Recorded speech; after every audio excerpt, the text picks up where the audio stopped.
Sahabat-sahabat yang dirahmati Allah, bicara hukum asal ya.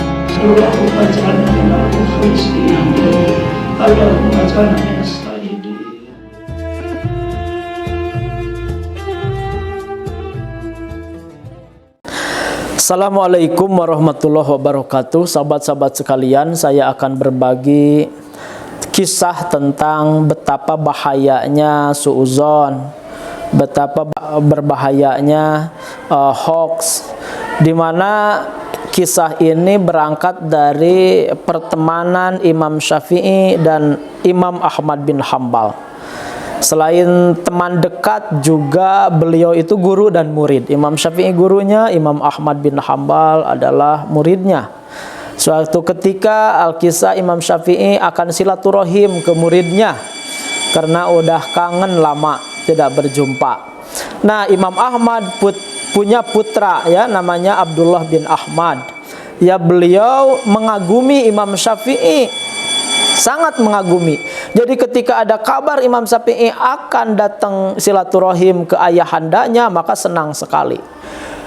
Pas datang idolanya itu gitu ya, idola ya Abdullah bin Ahmad, yaitu anaknya Ahmad bin Hambal, itu terkagum-kagum dengan lihat kejernihan, ketenangan, kebijakan Imam Syafi'i.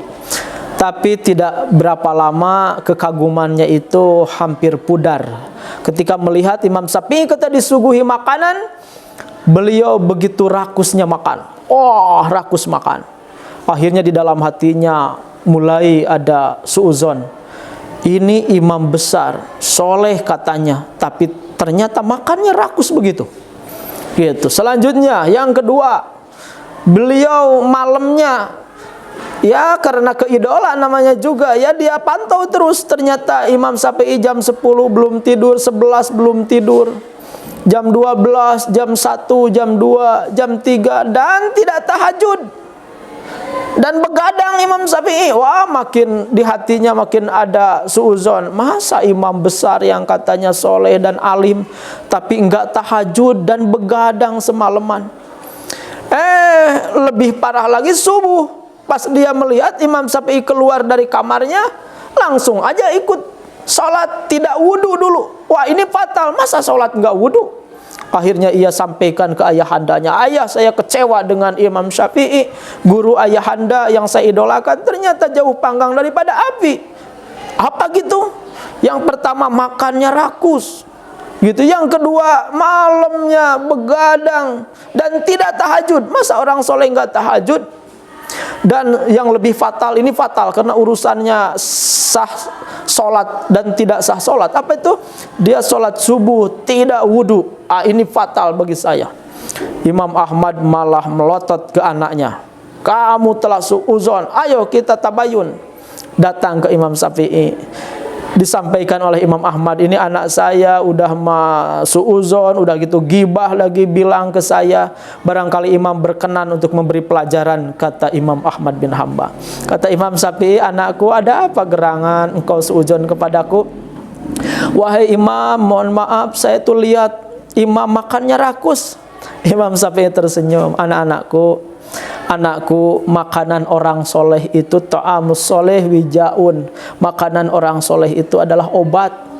Aku itu datang kemari sejatinya untuk berobat. Mata aku sudah mulai buram gitu, fisik aku sudah mulai lemah, mengarang buku sudah mulai lemah, mengarang kitab, dan aku tahu ayahandamu orang soleh, maka aku makan banyak karena bagian daripada ikhtiarku untuk wijaun, sebagai berobat.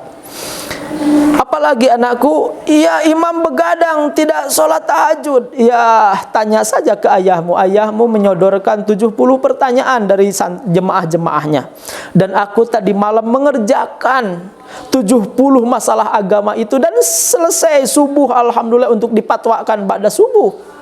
Dan aku tidak tertidur malam itu. Kenapa tidak tahajud?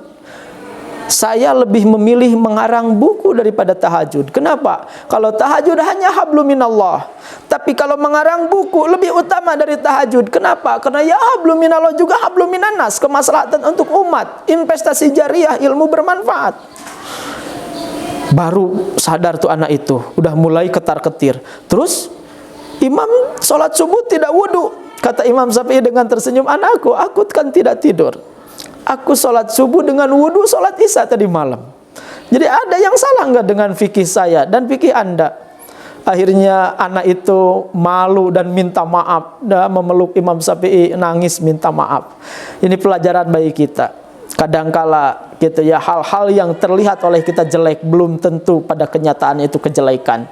Kadangkala kita melihatnya dengan kacamata yang berbeda, yang akhirnya sesuatu yang baik kadangkala dipandang kita jelek. Mudah-mudahan ini bagian dari hikmah supaya tidak asal menebar hoax, karena hoax itu ada prasangka, karena hoax itu ada ghibah, karena hoax itu ada fitnah. Dan pelajaran dari cerita tadi mudah-mudahan jadi hikmah bagi kita semua menghindari hoax.